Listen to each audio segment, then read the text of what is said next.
Hi, Sarah here with the layout process video for you today. I am using my August Mind the Scrap kit again, and I'm also doing one of the challenges from the GoGo Getaway crop that was on at the weekend. So I did film each challenge, so I will share them gradually as I manage to get them edited and uploaded. Obviously it does take some time to edit things and get them ready to share on YouTube. So for this layout, I've taken this stencil and added some paper paste through it. It's sort of texture paste, but it absorbs the colour quite well as well, so it mimics paper basically. And so I've just added that to that stencil and left that to one side to dry, and whilst that's drying I'm going to work on my paper layers. So as usual, I pretty much always go through the same kind of motion with my paper layers unless I'm following a sketch, and that is just to add lots of layers behind my photo and distress the edges. I like a distressed edge to my paper layers as well. I also spotted someone fussy cutting the bunny rabbits out of the papers in the Mind the Scrap group, and I thought it looked really sweet, so I decided to fussy cut one of them rabbits as well. And I also wanted to make sure I had quite a nice rainbow of colours, because there's quite a lot of colours in the ephemera and the stickers and things, so I wanted to bring in quite a few nice bright colours. And as you can see in my photo of my little boy, he's at my desk and there's all the mixed media goodies in front of him, and he's painting there, so I thought it went quite well. It was also in lockdown, so a lot of the ephemera worked really well with it as well. So for my paper layers, I'm, like I said, ruffling around the edges with some scissors, and then I'm also adding some layers of foam as well. I'm making sure that I put them on angles just to add a little more interest to the overall look of the paper cluster. And because I like to use lots of messy mixed media, I think that the paper layers looking a little messy and goes well with that. I always add a few layers of foam in between. I like the look of the dimension of the paper layers as well.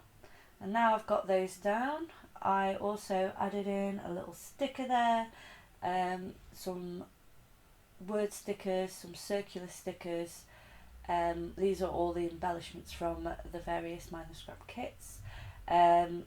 If you do want to see what came in the kit, then I do have a video for that if you have a look on my channel. And I do have all my Mind the Scrap stuff in one playlist that you can access as well on my YouTube channel. So next I want to work on my background, and I've decided to try and get a nice, I originally was going for an ombre look, but I ended up more going for just a messy kind of painty background over the area that has the words on. But I do start off by painting over the words in that direction, so you do have an overall line through the words. So the paint is sort of going in a horizontal sort of direction over the words, and I just keep adding a few layers of the different paints. I wanted all blues and greens for this, so that my paper layer would pop off really nicely, and then I do add a few splashes of other colours right at the very end. And as you can see, it just helps bring those words off the page. I did mask out two words. One I masked out because it said girl and the picture's off my little boy, and then to add balance to that I then masked out just randomly another set of words at the bottom, just so that it kind of made it look purposeful. And it didn't really matter anyway, because as you can see my paper cluster ended up covering up anyway.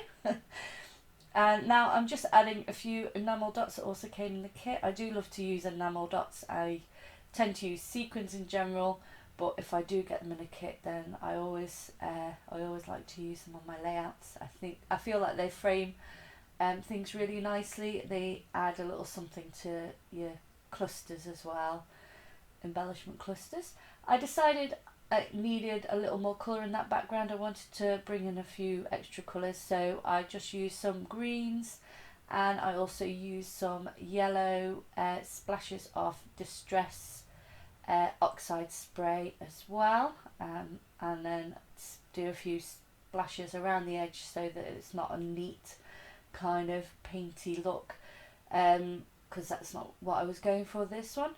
And I also change my title because I felt like it was too overpowering on this. I felt like I wanted a more subtle title, so I went for that sticker instead. I felt like it blended in, but at the same time it was enough of a title for it, especially because the main word across it is enthusiasm, which I felt went really nicely with it.